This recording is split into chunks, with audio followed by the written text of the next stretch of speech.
예배코자 이 자리에 모였사오니 오늘 우리 가운데 주의 얼굴을 비춰주시고 주의 음성을 들려주시고 하나님의 놀라운 은혜와 평강의 자리로 주님 그 놀라운 부요의 자리로 우리를 인도하여 주시옵소서. 그렇습니다. 하나님, 우리가 우리의 자격과 우리의 긍노로 주님 앞에 나아갈 수 없는 더러운 죄인들임을 고백하며 나아갑니다.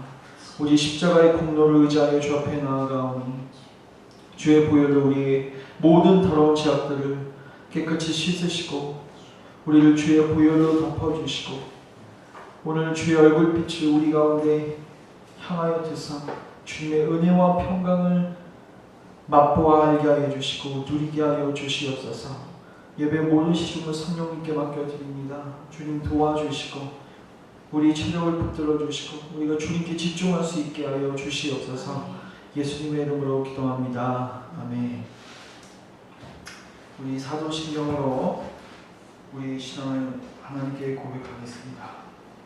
우리의 믿는 바가 무엇입니까? 나는 전능하신 아버지 하나님 천지의 창조주를 믿습니다. 나는 그의 유일하신 아들 우리 주 예수 그리스도를 믿습니다. 그는 성령으로 잉태되어 동정녀 마리아에게서 나시고 본디오 빌라도에게 고난을 받아 십자가에 못 박혀 죽으시고 장사된 지 사흘 만에 죽은 자 가운데서 다시 살아나셨으며 하늘에 오르시어 전능하신 아버지 하나님 우편에 앉아 계시더라. 거기로부터 살아있는 자와 죽은 자를 심판하러 오십니다. 나는 성령을 믿으며 거룩한 공교회와 성도의 교제와 죄를 용서받는 것과 몸의 부활과 영생을 믿습니다. 아멘. 우리 말씀은 갈라디아서 5장 26절부터 6장 6절까지 보겠습니다. 5장 26절부터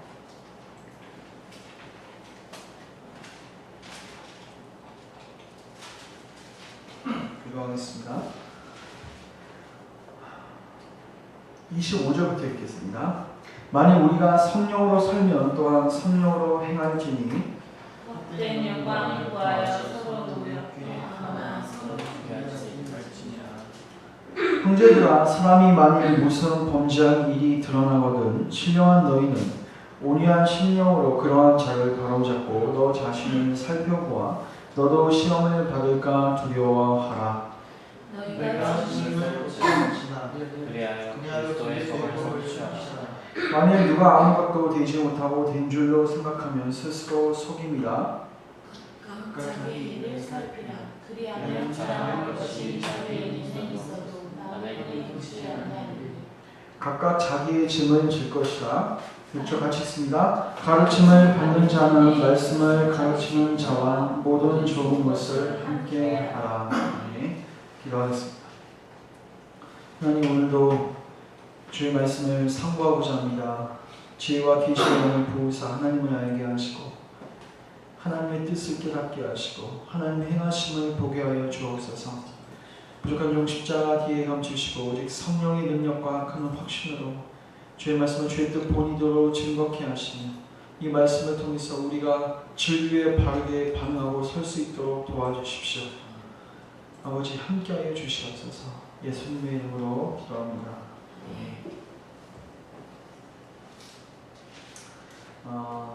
우리가 저번 시간까지 계속 살폈던 주제는 25절입니다. 만일 우리가 성령으로 살면, 더 정확한 번역은 만일이 아니라 우리가 성령으로 성령에 의해서 살기 때문에 이렇게 번역하는 것이 제가 좋다고 말씀드렸습니다. 우리가 성령으로 거듭났으면 성령으로 사는 자들이기 때문에 세 번역으로 볼까요? 예? 세 번역으로. 아니, 세 번은 보셔도 돼요. 영어로 보셔도 돼요. 예. 아니, 지금 읽는 건 아니고 우리가 성령으로 살기 때문에 또한 성령으로 행할지라. 그러니까 성령이 계시기 때문에 우리는 성령으로 행해야 하는 자고, 그럴 경우 우리는 9가지의 성령의 열매를 맺는다고 저희가 살펴봤습니다. 이제 요 성령으로 따라 행할 때 구체적으로 우리 삶 속에서 아주 구체적으로 우리가 물론 성령의 열매를 살펴봤지만 그게 우리 삶 속에 들어왔을 때 어떤 모습으로 나타나는지를 이제 오늘부터 계속 살펴보는 것입니다. 특별히 우리가 기억하셔야 하는 게 우리가 성령으로 따라 살면은 뭐 은사나 신비 체험을 할 수도 있습니다. 그러나 그것은 개인적인 체험이고 요거는 성령을 따라 살 때의 주도적인 것이 아닙니다. 그래서 오늘 뒷부분부터 보시면은 모든 성령을 따라 행할 때 우리 삶 가운데 나타나는 현상은 관계적인 부분입니다. 그러니까 하나님께서는 우리를 관계 속에서 관계적인 존재로 지으셨기 때문에 우리가 성령을 따라서 행할 때 독불장군처럼 뭐 혼자 수도원에 가거나 우리가 뭐 독불장군처럼 우리 혼자 잘한다는 그런 모습이 나타나는 것이 아니라 다른 사람들과의 그 관계 속에서 귀한 열매를 맺게 된다는 것이죠. 우리가 저번 시간에 살폈던 사실 그 성령의 9가지 열매를 3개로 나누지 않았습니까? 처음 3개는 하나님과 우리의 관계, 그 다음 3개는 이웃과 나와의 관계, 나머지 3개는 나와 나와의 관계. 다 관계 속에서 하나님의 성령께서 그 관계를 정리하게 하시고 관계를 바르게 이끌어 주시다. 그래서 이제 오늘 본문을 통해서 우리가 이게 바로 교회 속에서 이루어져야 할 모습이구나, 이거를 깨달아 주셨으면 좋겠습니다. 먼저 26절 보면 이렇게 시작됩니다. 헛된 영광을 구하여 서로 노엽게 하거나 서로 투기하지 말지니라.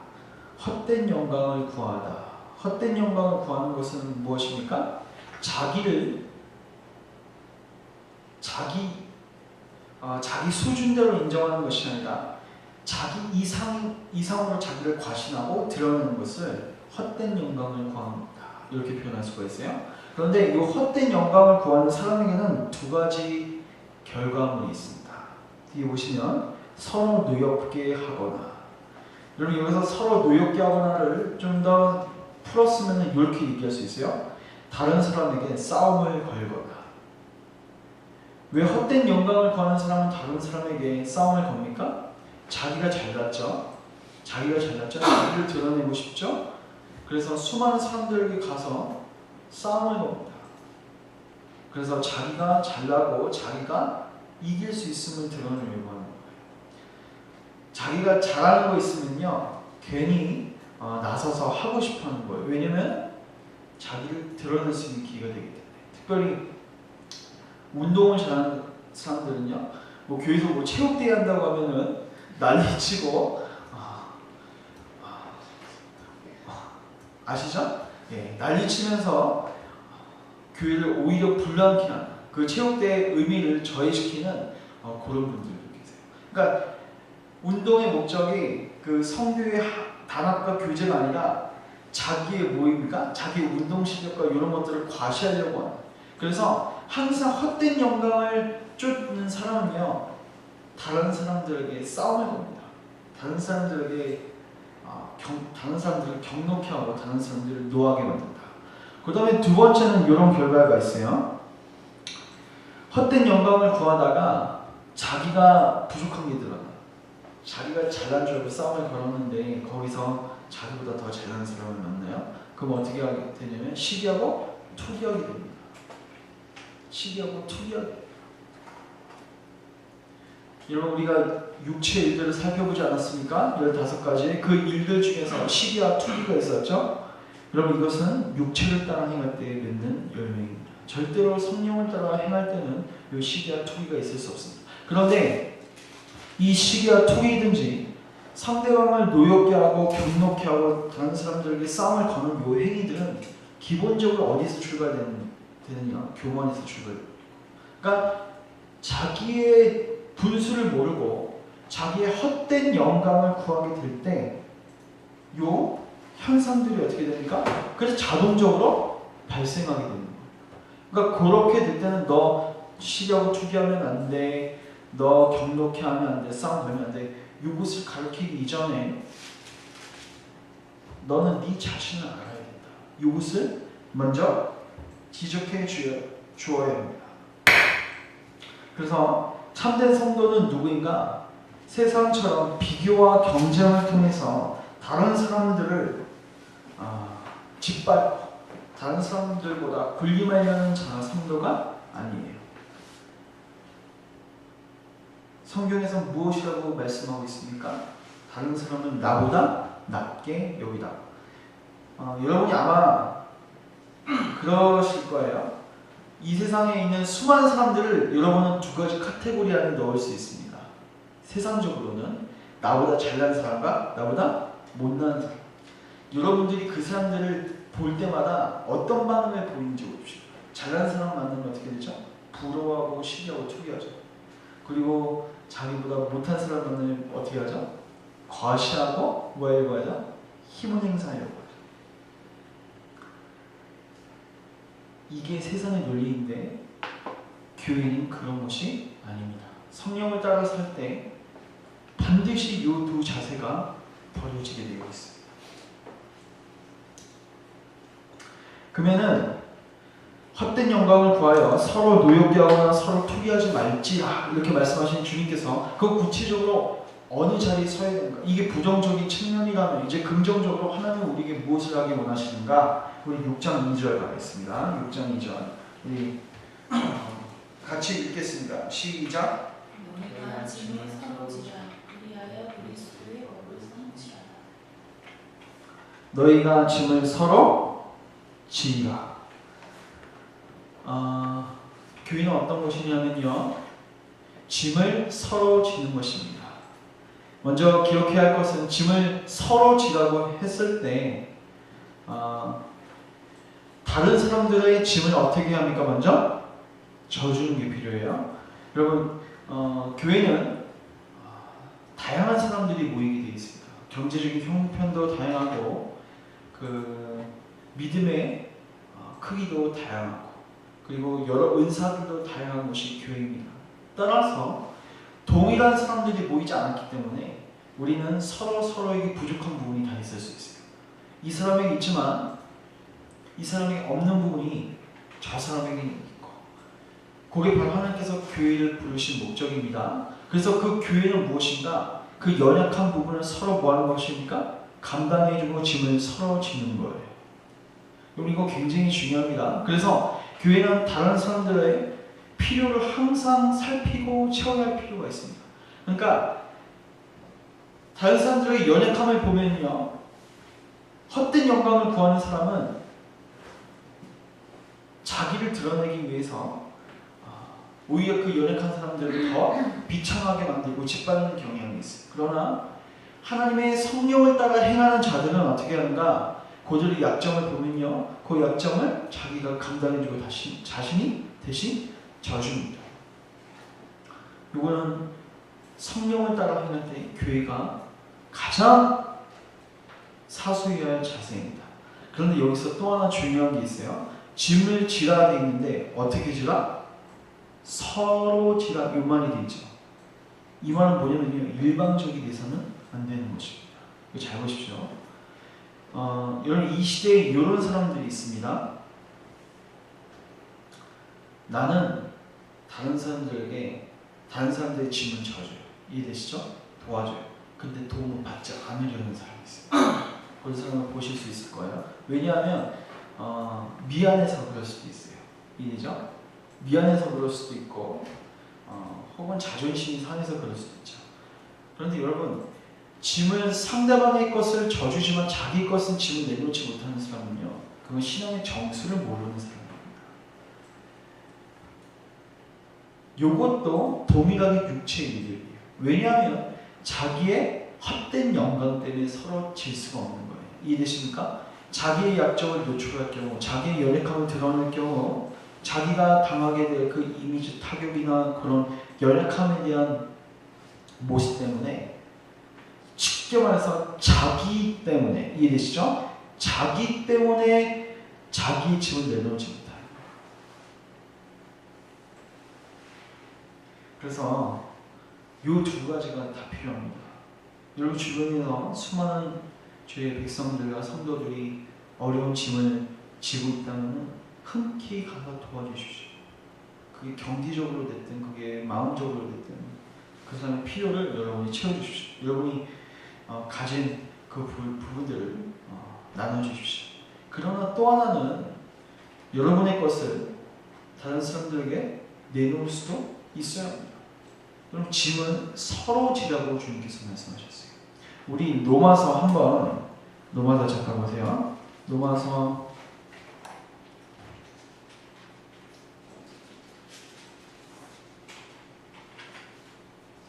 1장 11절 잠깐 보시죠. 내가 너희 보기를 간절히 원하는 것은 어떤 신령한 은사를 너희에게 나누어 주어 너희를 견고하게 하려 함이니. 12절 이는 곧 내가 너희 가운데서 너희와 나의 믿음으로 말미암아 피차 아니함을 얻으려 함이라. 여기서 사도 바울이 내가 너희들에게 가고 싶다. 근데 가서 너희들에게 하나님의 은사를 주어서 너희들을 견고하게 하고 싶다. 근데 그게 다가 아니죠. 이는 곧 내가 너희 가운데서 너희와 나의 믿음으로 말미암아 피차. 바울만 위로를 주는 자가 아닙니다. 바울도 뭘 받아야 돼요? 위로를 받아야 되는 거예요. 이건 굉장히 중요합니다. 사울 바울 하면 도와주기만 한다고 생각하지만 여러분 바울 서신의 뒷부분을 보시면요. 특별히 생애 말기에 쓰여진 그 디모데 전서 뒷부분을 보시면요. 바울이 도움을 청하는 모습을 볼 수 있어요. 나에게 옷 좀 가져다 다오. 나에게 누구를 보내다오. 나 외롭다. 누구를 보내다오. 나 지금 춥다. 감옥에 열면 죽겠습니까? 나에게 이 옷을 가져다 다오. 나에게 성경책 좀 가져다 다오.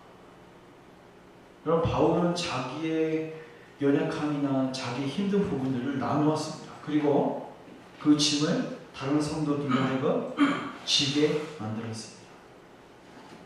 왜 그는 헛된 영광을 구하지 않았습니다. 그럼 이게 교회에서 굉장히 중요한 것 같아요. 교회의 정수, 신앙의 정수는 바로 요 짐을 서로 지는 가운데 그 신앙의 정수가 분명하게 드러나게 되어 있습니다. 이제 갈라디아에서 다시 2장 돌아오시면 우리가 그렇게 서로 짐을 지게 될 때 어떠한 결과가 발생하게 됩니까? 너희가 서로의 짐을 지라. 그러면 어떻게 된다? 그리스도의 법이 성취된다. 그리스도의 법은 뭡니까? 그리스도의 법은요, 율법하고 대조되는 겁니까? 우리 율법을 뭐라고 하냐면 옛계명이라고 하죠. 근데 우리 예수님이 오셔서 옛계명을 다 성취하시고 이루셨습니다. 그 다음에 우리 주님이 너희 이제 막 살아도 된다 이렇게 말씀하셨습니까? 아니죠. 계명을 다시 주셨죠. 근데 중요한 게 주님이 그 계명을 다 이루신 다음에 계명을 다시 주시고 이렇게 말씀하셨어요. 너희들 십계명 잘 지켜. 너희들 이런 조문들을 잘 지켜라 하면서 구약을 다시 읊어주시게 아니에요. 이렇게 말씀하셨습니다. 내가 너희에게 새 계명을 주노니. 주님이 옛 계명을 다 이루신 다음에 그 다음에 가시기 전에 제자들 그리고 우리에게 주신 약속이 무엇인가? 그 계명이 무엇인가? 내가 옛 계명을 다시 회복시켰으니까 다시 너에게 이걸 준다. 이게 아니라 내가 너희들에게 새 계명을 주노니 서로 사랑하라. 여기서 그리스도의 복은요 사랑입니다. 사랑. 결국 주님께서는 왜 이 새 계명을 주셨냐면요. 주님의 구속함을 받은 자들은 이제 마음 중심으로부터 사랑할 수 있는 힘이 생겼습니다. 그리스도의 법이 마음에 새겨졌어요. 그래서 주님은 이제 옛 계명이 아니라 새 계명을 주십니다. 그리고 이것을 지켜 힘씁니다. 그리고 우리가 사랑하면서 살게 될 때 구체적으로 교회 안에서 어떤 모습이 나타난다? 서로 짐을 지게 된다. 사랑의 열매 가운데 가장 큰 게 무엇이었습니까? 처음 것 사랑이었습니다. 성령을 따라 행하는 자들은 반드시 이 사랑의 그리스도의 법을 성취하게 된다. 구체적인 모습은 무엇인가? 짐을 서로 지게 되는 것입니다. 근데 사랑하는 법은 무엇이라고 하냐면 우리가 저번 시간에도 살폈지만 서로 무엇인가를 베푸는 게 아니라고 했어요. 종노릇하는 것이라고 여러분 기억나시죠? 사람으로 종노릇하는. 여러분 여기서 이 짐을 진다는 요 표현, 요거는요 그 당시에 노예들이 종들이 짐을 지었습니다. 종 아니면 짐을 짓지 않았어요. 그래서 우리가 짐을 진다는 것은요 다른 사람의 종이 되어서 사람으로 종노릇한다는 요 표현의 다른 표현입니다.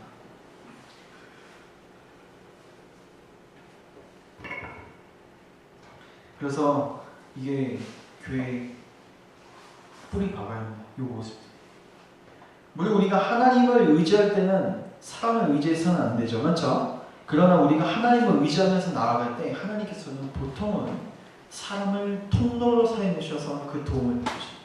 그래서 우리가 어떤 사람들이 우리가 하나님을 의지해서 기도하는 가운데 하나님의 도우심을 의지하는 가운데 나아갈 때 다른 사람들의 도움이 찾아오면요 그것을 거부할 필요가 없습니다. 어떤 분들은 이걸 극단적으로 야 우리 사람의 도움을 왜 의지하냐 우리 하나님을 의지해야지 그 믿음 없는 거다. 요거는 성경에 반밖에 모르는 겁니다. 신앙의 정수를 모르는 거예요. 물론 하나님 의지해야죠. 하나님 모든 걸 주관하시기 때문에. 그러나 하나님께서 일하시는 방법은 사람을 통해서 일하는 것이다. 자 그러면 이제 구체적으로 이 짐을 나누는 두 가지 사례를 살피겠습니다. 6장 1절. 그러면 짐을 나누는 게 구체적으로 어떤 모습으로 나타날 수 있는가? 1절. 형제들아 사람이 만일 무슨 범죄한 일이 드러나거든 신령한 너희는 온유한 심령으로 그러한 자를 바로 잡고 너 자신을 살펴봐 너도 시험을 받을까 두려워하라. 이어서 신령한 너희는 이건 무엇이죠? 성령을 따라 행하는 너희는 이런 말입니다. 성령님께서 너희 안에 계셔서 성령의 인도하심을 따라 사는 너희는 뭐하지 말라? 뭐하지 말라? 따라서 비판, 정죄하지 말라. 그리고 두 번째 따라합시다. 다른 사람의 잘못을 바로 잡아줘라. 상반되는 두 가지죠. 근데 이 한 구절에 같이 나와 있습니다. 제가 이걸 설명해드리겠습니다. 여러분 자식이 잘못된 길을 가고 있고 자식이 어떤 위험한 길을 가고 있다고 생각해 보십시오. 가만히 있을 부모는 없습니다. 그래서 지훈이가 위험한 전기에 전선에 가가지고 손으로 만지려고 해요. 너 한번 당해봐라. 이럴 부모는 없죠. 잡았다면 그러면 어떻게 되는 거죠? 죽는 거예요. 자존심이 있는 부모님들도 그 경우는 어떻게 하죠? 어쩔 수 없어요. 그 아이를 바른 길로 인도해 주는 거예요. 그래서 여러분 한국교회 유혹에 많이 나오고 있는데 관계가 좋은 사람들끼리는 싫은 소리를 잘 못해요. 싫은 소리를 잘 못해요. 그런데 그 영혼을 사랑한다면 어떻게 합니까? 쓴소리도 내뱉어 줄 줄 알고 그 사람이 바른 길로 그 영혼이 바르게 회복할 수 있도록 죄악을 지적해 줘야 돼요.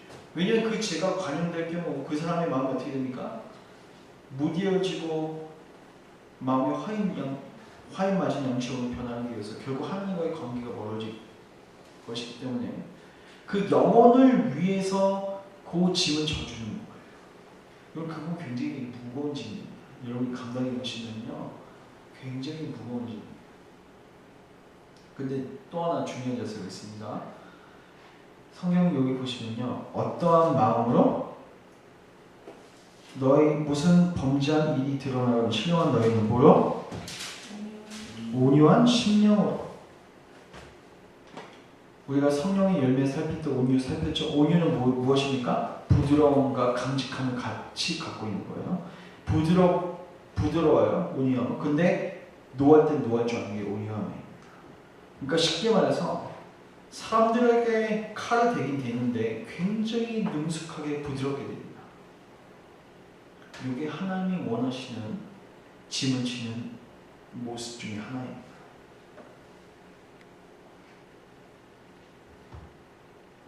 그래서 이 두 가지를 다 경계하셔야 돼요. 무조건 죄를 덮어주려는 사람들 있죠. 자기가 관계가 좋으면 덮어요. 그리고 자기하고 관계가 안 좋으면 어떻게 하죠? 없는 죄까지 만들어서 그 사람을 협박하고 그 사람을 땅에 끌어내리죠. 이 태도를 버리셔야 하고, 그러니까 하나님께서 마음 주시는 대로 정직하게 그 사람들을 권면하고 지적할 필요가 있습니다. 또 하나는 그 사역을 감당함에 있어서 5년, 10년이 아니면 절대 고의를 감당하지 마십시오. 하나님께서 그 5년 마음을 부어주시는데 진정으로 그 영혼이 살기를 원하는 마음으로 살리려는 마음이 내 안에 정말 용서스러운 칠 때, 그 마음이 있을 때 그것들을 감당해 주십시오. 그때 우리는 진정으로 서로의 짐을 져줄 수 있습니다. 그 다음에 두 번째 짐을 지는 또 좋은 예가 뭐냐면요, 6절을 보시면 가르침을 받는 자는 말씀을 가르치는 자와 모든 좋은 것을 함께 하라. 이것도 짐을 져주는 거죠. 그러니까 쉽게 말해서 오늘날 말하면 목회자입니다. 목회자는 여러분에게 어떤 짐을 져줍니까? 쓴소리를 해야 하는 짐을 져주는 거죠. 그러면 성도들은 무슨 짐을 져줍니까? 경제적인 부분, 생활적인 부분에서 짐을 져주는 거예요. 여러분, 성경에 보면 이제 바울은 텐트 메이커였어요. 그래서 그는 텐트를 만드는 직업을 갖고 있으면서 동시에 주의 말씀을 전하는 자였어요.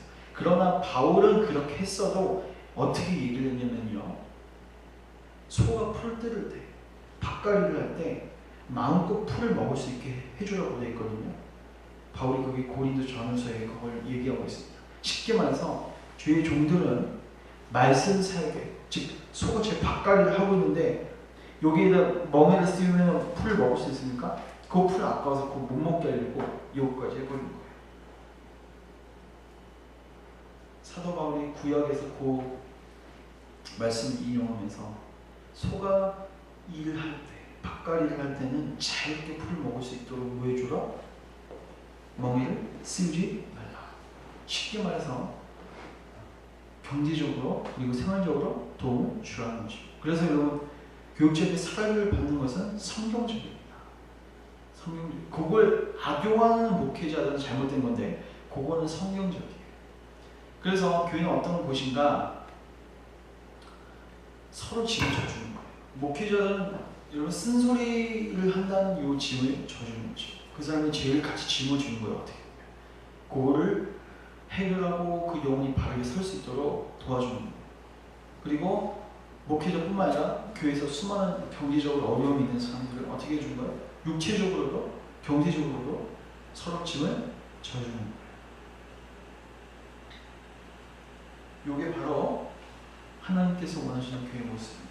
이제 마지막으로, 그러면 이렇게 서로 짐을 져주는 모습의 요체, 이런 삶을 살기 위해서는 무엇이 선행되어야 하는가? 우리 3, 4절 우리 같이 읽겠습니다. 시작. 3, 4절 시작. 만일 누가 아무것도 되지 못하고 된 줄로 생각하면 스스로 속임이라. 각각 자기 일을 살피라. 그리하면 자랑할 것이 자기에게 있어도 남에게는 있지 아니하니. 따라서 자기 자신을 살피라. 제가 아까도 말씀드렸죠. 자기 자신을 보지 못하면요, 헛된 영광에 빠지게 돼 있습니다. 그 사람은 서로 짐을 져줄 수가 없어요. 그래서 우리가 서로 짐을 서로 지고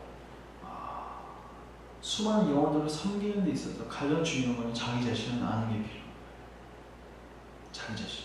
그럼 여러분이 자기 자신을 살펴보십시오. 그러면 칭찬할 만한 곳이 있습니까, 없습니까? 아니, 솔직히 말해서 좀 나은 부분도 있을 수 있죠. 우리 때문에 아니라 하나님께서 내게 주신 은혜들로 인해서 자랑할 거리들이 분명히 있죠. 근데 성경에 보면요, 살펴보십시오.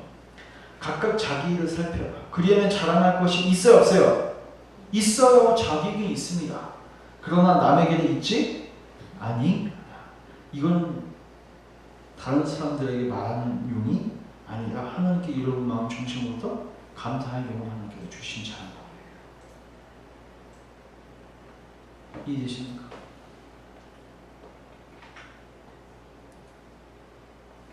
사도 바울이 자기 자신을 살폈을 때 물론 그는 자기가 죄인 중에 계신 거 알았습니다. 그러나 여러분이 사도 바울이라고 생각해 보십시오. 수많은 기적들을 목도하고 있는 하나님께 쓰임받고 있는 바울. 여러분이 그 사람이라면 여러분 자신을 살폈을 때 자랑할 거리가 분명히 있어요. 바울이 그러죠. 나도 부득불 자랑하라. 바울은 삼청춘도 경험했고요. 하나님 놀라운 것을 경험했습니다. 분명히 자랑할 것도 있었어요. 그러나 그는 이렇게 얘기를 합니다. 5절 갈라디아서 6장 5절 각각 자기의 짐을 질 것이라.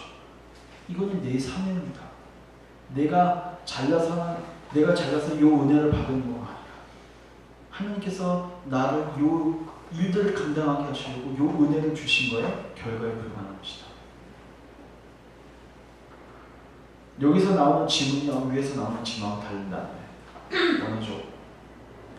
쉽게 말해서 어떤 사람이 다른 사람들보다 잘났다는 것은요. 쉽게 말해서 우리 달란트 비유 아시죠? 5달란트, 2달란트, 1달란트. 5달란트 받은 사람이 2달란트 받은 사람보다 훌륭합니까? 그렇지 않습니다.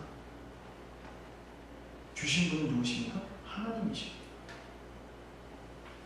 그래서 자랑할 거가 있으면 여러분 개인에게 하십시오. 그러나 나 5달란트 받았으니까 2달란트한테 너 나보다 3달란트 정리 이 얘기를 할 수가 없는 것입니다. 기억하십시오. 5달란트 받았으면 5달란트를 감당해야 하기 때문에 그렇게 주신 거예요. 그러니까 각자 자기 지원 지면 돼. 5달란트는 5달란트, 2달란트는 2달란트.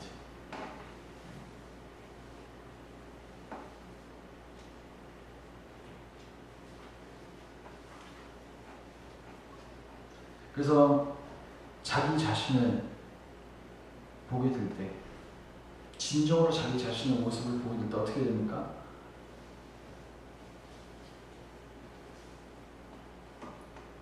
자랑할 곳이 있습니까? 하나님 안에서 자랑할 것은 있죠. 하나님을 자랑할 수 있습니다.